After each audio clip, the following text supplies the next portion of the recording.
Good morning, y'all, and right back at you with some mom motivation. Let's get the blinds open, get the house picked up, and let's get this day started. Today, I had to go to a teacher's conference event. How do y'all like my dress? If you guys like it, head on over to Willa May Ranch. I do have a TikTok shop on here. I just can't post it on this page until I hit 1,000 followers. So if you would kindly give me a follow, a like, a love, a comment, it helps my channel so much. Usually, I start my mornings off with a tea or a coffee. This day, I'm doing throat coat because my throat was feeling kind of sore from all of the pollen. If you guys haven't tried herbal teas, I know they're a little bit to get used to, but this one's more like a florally taste, and have a whole bunch of honey on hand. These really don't taste that bad at all. I also try to get at least 32 ounces of water intake during the day. If you guys haven't tried putting your water in a glass pitcher and sticking it in the refrigerator overnight, it is such a game changer. Try it. You're absolutely going to love it. Mine cracked this weekend, so I'm going to have to go on the hunt to go find a new one. But this last one I got from an antique shop, and I loved it, but the glass cracked whenever I added hot water to cold water. Y'all let me know in the comments, are you supposed to do that? It cracked completely down the center. I couldn't use it anymore. But anyway, you guys let me know if y'all enjoy this over on the YouTube short side. Do you rather watch shorts, or do I need to get back into the long form videos? I have been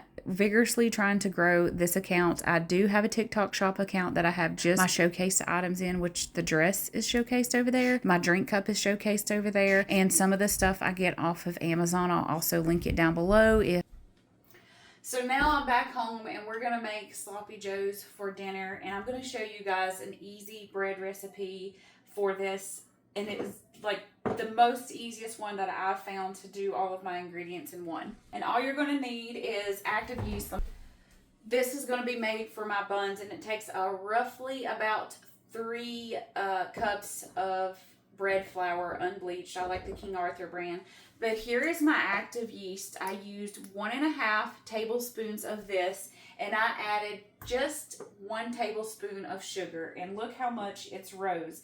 I let it set in about 1 cup of water, and I let it proof in here, and the sugar is going to activate where some of the yeast is going to start livening up.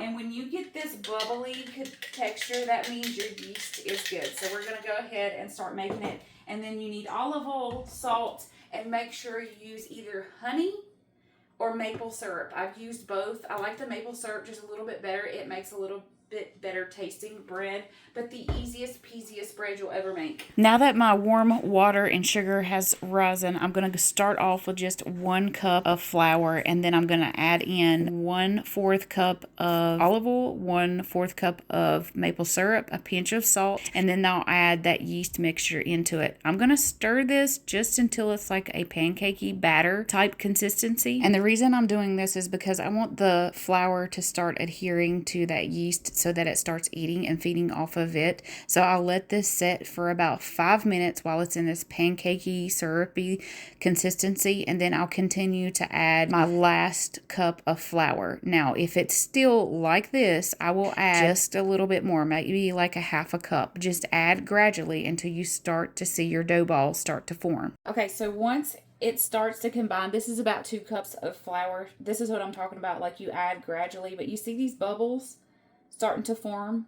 That means my yeast has combined with my flour, and this is when I'm going to start making up my dough. So I'll just add 1 more cup of flour and stir this in until it becomes a dough ball.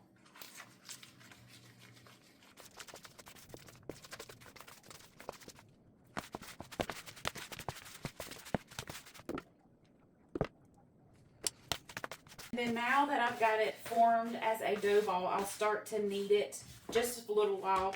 I don't like to wash a whole lot of dishes. If it's still sticking to your hand just a little bit, I'll just add like this lightest little dust of flour on top of this until I get it kneaded into the perfect ball that I want it to be. But you're going to want this bread to be a little bit sticky, but not so much that it sticks to your pan or the sides of your bowl.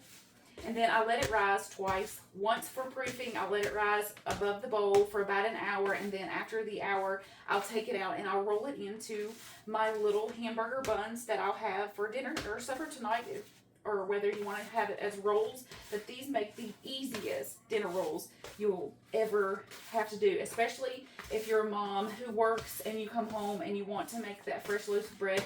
it's only good for 3 days anyway. So you might as well just make it on hand as you go so that your family can have fresh bread every single night, and don't make so much of it to where you can also freeze this as well. I've seen people do that. And then I'll just roll it underneath each other. I might put a little bit of oil on this. See how it's still sticking to my hands? And then I'll just put it in the microwave for an hour, and then once it's proofed up about over top of here, that's when I'll make it into my individual rolls, put it in my pan, and put it in the oven for 350 degrees. Now, I forgot to show you. I done stuck my hands in it, but this rose to about here, and it's been sitting in there for about an hour and 20 minutes. Now I'm just going to go and knead this off, and then I'm going to start to make my hamburger buns for Sloppy Joe's and fill this entire pan full. And I just added a little bit of flour to the top of it so it doesn't stick to my hands. And all I'll do is pinch little dough balls off of it until I fill up the entire pan, and I'll let it rise for another hour. The longer the better. If you can get it to stay in there for an hour or two is the better. Since y'all watched for this long, you might as well hit that follow, hit that like button so you guys can be notified when I upload more content like this. If you guys enjoy mom motivational videos, farmhouse, decor, cleaning motivation, gardening, that type of stuff. I also like to ride horses, and I have a lot of livestock. And then I'll just put these in the microwave to set up for about another hour, and you'll have perfectly risen buns to have with your sandwiches or any other dish that you would like to have, but the most easy spread you'll ever make. And would you just look at that? 350 degrees for about 10 to 15 minutes, depending. Look how big these are compared to my hand. Like, you're not going to find these in the store-bought. Thank you so much for watching, you guys. I hope that you have a wonderful day. Chop these up. Take this recipe if you would like it, and hit that follow button so you can be notified when I do upload more of these long-form videos. And let me know if you like the long form or the short form. See y'all next time.